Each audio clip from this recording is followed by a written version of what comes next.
people that waited in line just to share this experience of Venom, Candyman, Night of the Living Dead, The Rock, Final Destination. But I want you to know you are now entering the Cinema Chop Shop with a top and the pop. Boom, boom, bop.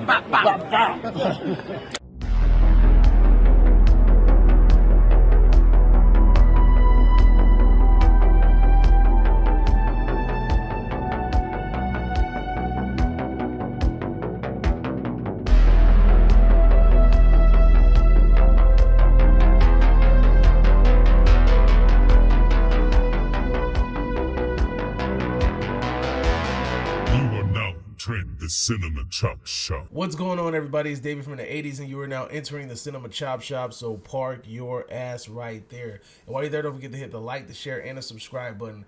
And today we're going to go ahead and review Dragon Ball Daima. I'm going to review episode 20, but then also I'm just going to give a series overview in general. Why? Because I haven't been reviewing the series episode by episode. I kind of wanted to wait to the end to kind of talk about the last episode and then also to talk about what the series has done all together.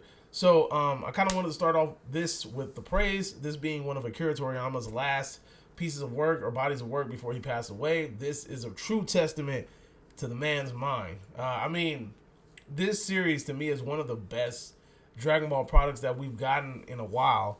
It really feels like it captures the essence of what Dragon Ball originally started off as. It has the kind of the adventure, it has the fighting, it has character development. This one to me is like an overall really good product, and I think this is single-handedly one of the best products since Z. The cool thing about it too is that this product is also kind of fan servicey in a way. There's things that it does that makes fans happy. You know, a lot of people love Super Saiyan 4. If you guys are not aware of what's going on in the Dragon Ball Daima universe, I don't know why you're watching an episode 20 review if you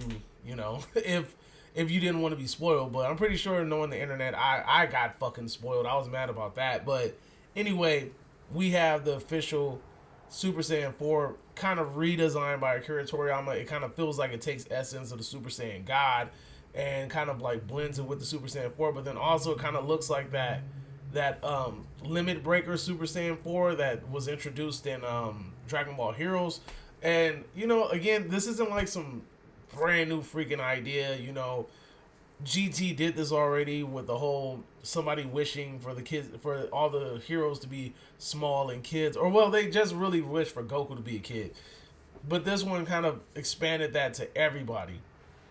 And we go on this adventure for them to get the Dragon Balls and kind of like reverse the wish, which is essentially the same damn storyline as GT. The only difference is we actually get a supporting cast that are fun to watch, right? We have the Demon King of the Third World, his daughter. I think her name is Ponzi or something like that. I forgot her name. She has a weird name. I don't remember her name. But anyway, she is a lot more interesting than Pan. I didn't like Pan in GT. She kind of irritated me. But this Demon King daughter, she was an interesting character to watch. She's basically like a kid version of Bulma. And then we also have, instead of Trunks or Teenage Trunks, from GT, we have Glorio, who feels like a character from Dragon Ball Xenoverse or something. But that's a conversation for another day. But anyway, I think that this show has been amazing. It's been fun to watch. It doesn't have a bunch of episodes that feel like filler. There are a couple of episodes that feel like filler, like the episode with the giant and the ruler.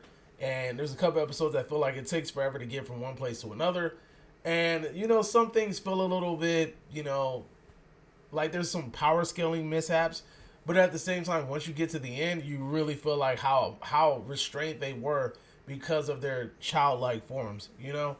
And again, let's just go ahead and get into actual episode 20. So episode 20 is the conclusion where Super Saiyan 4 Goku takes on Goma. And this is Super Saiyan 4 Goku, like full powered, fighting Goma. As an adult, no restraints, no holding back, gives Goma the blues. But the only problem is Goma has the third eye, so that shit keeps re-healing him. You know, it keeps re-healing him. And the problem is that Goku's like, okay, they figured a way how to do it. They just got to hit him in the back of the head 3 times. And Piccolo's basically waiting in the cut, trying to wait for his opportunity to hit this dude in the back of the head 3 times, which that part also feels a little annoying but it feels very Dragon Ball-ish, and I'll get to that in a minute. Piccolo goes in, he goes bam, bam, and then he tries to freaking finish it off with like some fancy ass hit or some shit, and then he ends up getting pimp slapped by the Goma. And then what ends up happening is Majin Ku comes in and saves the day, and he becomes a Supreme King, Demon King. When you really think about it, that would have been pretty dope for Piccolo to probably become the Supreme Demon King, because remember at one point he was Demon King Piccolo. So if he would have defeated Goma, he would have been the next in line to be the Demon King, and I think that would have been pretty cool. And that's a cool little tidbit too, also to keep in mind of. But again, the one thing that I will say about the show, most of the characters in the show are cool. Most of the designs are cool. I wasn't really feeling Goma's design and his whole Pride Trooper outfit. That was pretty meh. I thought it was really cool that we got background on the Supreme Kai and where he's from, and we also got an expansion of the universe, and basically it feels like the Omni King's pops or something like that.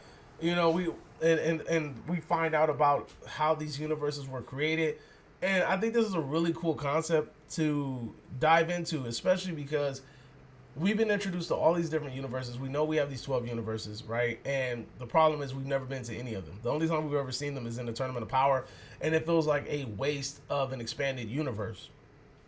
This is the first time where we've actually left this universe for a long period of time, or like over the series of a whole series.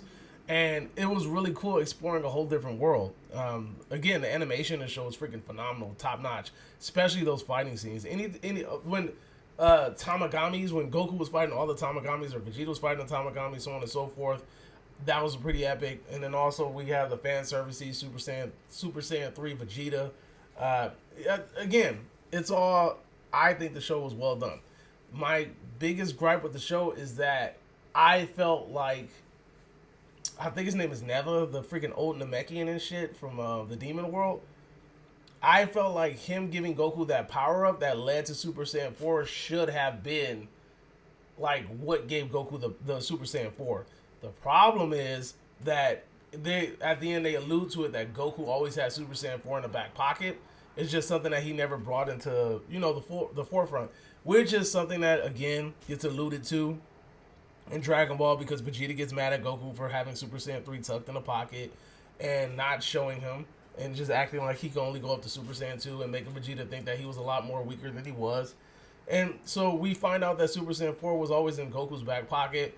I guess never giving him the power up kind of gave him the energy he needed as a kid to tap into this form, because that's what they make it seem like these childlike bodies aren't able to transform in these childlike bodies, which again goes back to GT when Goku was having problems turning Super Saiyan 3, so he had to regrow his tail in order to find some sort of balance to turn Super Saiyan 3. But anyway,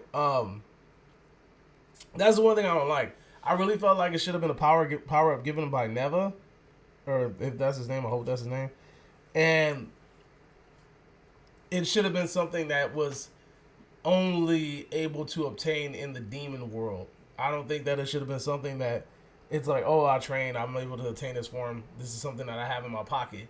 I feel like it shouldn't be like that, because now, if this show is quote-unquote canon, it kind of runs into it kind of like rams into a roadblock. Like there's plot holes, because Goku talking to Beerus talking about this is like the highest form that you're going to get. He's in Super Saiyan 3.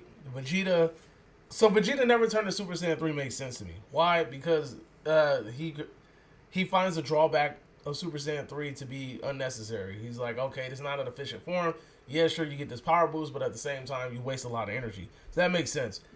But for Goku never to tap into Super Saiyan 4 sounds absolutely fucking ridiculous. And then the fact that we've never seen this form again is absolutely fucking ridiculous. So that's the only thing where it makes it stupid that Goku obtained this form by training, and he just hasn't showcased it, and nobody's ever seen it.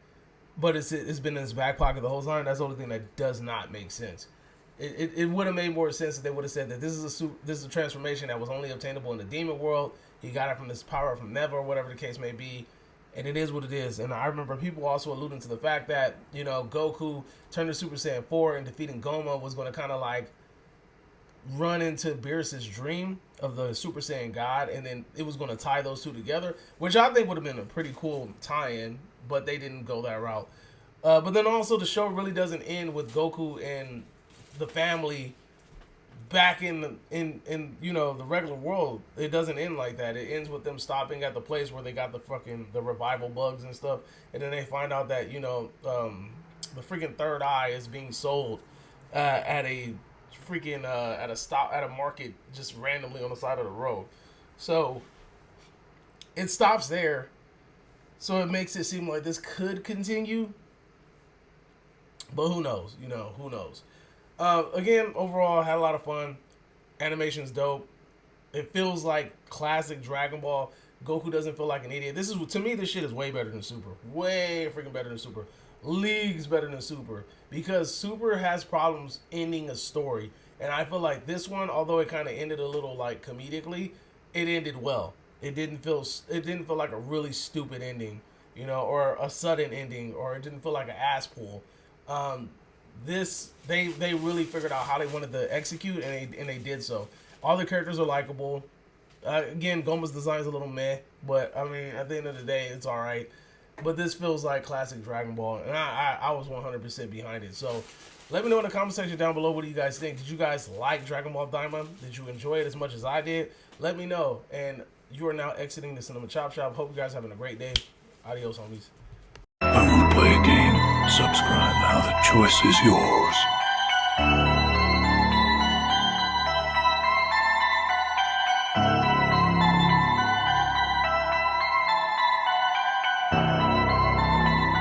You're now exiting the Cinema Chop Shop.